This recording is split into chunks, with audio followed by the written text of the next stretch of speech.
Ready to watch Channing Tatum's audition tape for Gambit?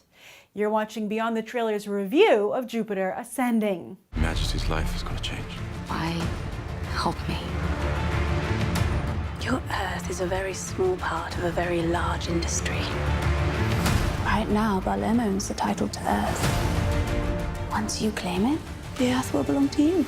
I will harvest that planet tomorrow before I let her take it from me. We need a plan. We need firepower. Yes, some of us X-Men fans are nervous. Channing Tatum is about to become a big part of Fox's X-Men cinematic universe, debuting his version of The Ragin' Cajun and X-Men Apocalypse in May 2016, and then getting a solo Gambit movie later the very same year. What's Jupiter Ascending got to do with that? Well, it's Tatum's first sci-fi action film, complete with a crazy getup and copious special effects. How far a leap is it from dancing to fighting? Tatum, who got his start in Step Up, can leap pretty far, and he's certainly proven his versatility with the Jump Street films and Foxcatcher, or at the very least, his willingness to take a risk. And working with the Wachowskis is definitely a big risk. The creative duo is certainly as highly regarded as some of the other directors Tatum will soon be working with, Quentin Tarantino, the Coen brothers, yet they're still riding their Matrix high, having yet to direct any film subsequently to replenish the well of their reputation. Speed Racer only has its cult fans, including me, while Cloud Atlas has an even smaller group of cult fans. In fact, it would seem the Wachowskis' fan base grows smaller with each film. They've had a little more success as producers, though, at least rep-wise, with V for Vendetta and Ninja Assassin.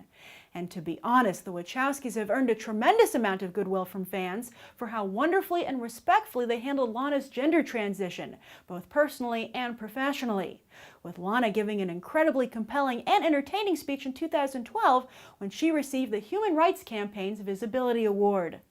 Lana Wachowski is probably the most high-profile transgender, although times are certainly changing, with Orange is the New Black's Laverne Cox and WikiLeaks provider Chelsea Manning recently making headlines. But surely the Wachowskis would prefer to make headlines for their work, positive ones. And distributor Warner Brothers is trying to give them the best launch possible, delaying the release of the film from summer 2014 to the less competitive February 2015. Officially, though, the delay was to allow for more time to complete the film's special effects and prepare a top-notch marketing campaign. IMAX 3D will also certainly help Jupiter Ascending's box office numbers, plus there's a rumor that a Batman v Superman trailer will drop with the film, also from Warner Brothers. Plus, hey, Jupiter Ascending also features Game of Thrones' Sean Bean, Oscar nominee Eddie Redmayne, and Meg. Yet Cloud Atlas was also star-studded, a star-studded flop.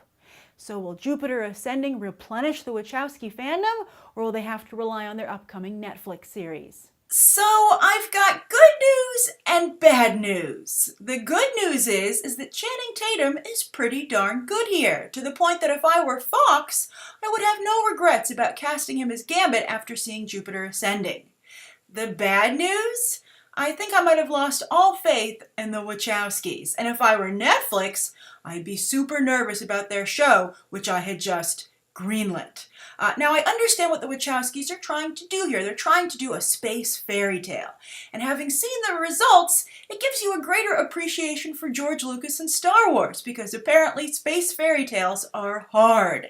And bottom line, this one suffers from a massive case of overkill. Let's take Channing Tatum's character. Now, he is a former gifted soldier drummed out of the military who's been turned into a mercenary. But on top of that, it was also because of a mysterious incident, which, by the way, after it's introduced, is never further explored or the mystery solved. Then on top of that, he's spliced with a wolf. So he not only has pointy ears, but wolf tendencies, like a great sense of smell to track people and wanting to be part of a pack. And then, on top of that, he was the albino of his litter, I guess to give him even more outsider qualities. And you're like, why do you need all that? You only need like half of that to make him a compelling character in this movie. And truth be told, what makes the character that Channing Tatum plays so compelling is one, that he's played by Channing Tatum, and two, he's so competent as a soldier and a hero. To the point where it becomes almost laughable how many times he has to save Mila Kunis. Now, on that note, I did appreciate exploring the lives of modern-day Russian immigrants with Kunis's character. However, she was such a damsel in distress, it just was incredibly antiquated. I mean, we left that all behind with Princess Leia, but it seems even more ridiculous today with movies like Frozen, Maleficent, and of course, The Hunger Games. Then finally, they're really attacking this story from two sides. They have the Channing Tatum Mila Kunis storyline, but then also they have one with Eddie Redmayne and his group of characters. And as a result, they don't have enough time for either storyline, and none is developed enough. Now, of course, the production design is spectacular. It's breathtaking, but I think at this point, at least with the Wachowskis, it's just not enough anymore. And there were some really intense chase sequences, which I didn't care about because I didn't care about any of the characters. I had a hard time understanding what was going on. And a lot of times the technology, really well designed, technology for, like, let's say a spacecraft in a movie. You look at it and you're like, oh, I can kind of understand why you have all these bells and whistles on it. You get it. But here it looked like someone just barfed up a technological design. And they were like, it has little floaty things around it because it's cool. And you're like, you know what? This story is so bad, I can't marvel at the coolness of your spaceship. It's ridiculous. And then also, I'm sure some of you are wondering about Eddie Redmayne.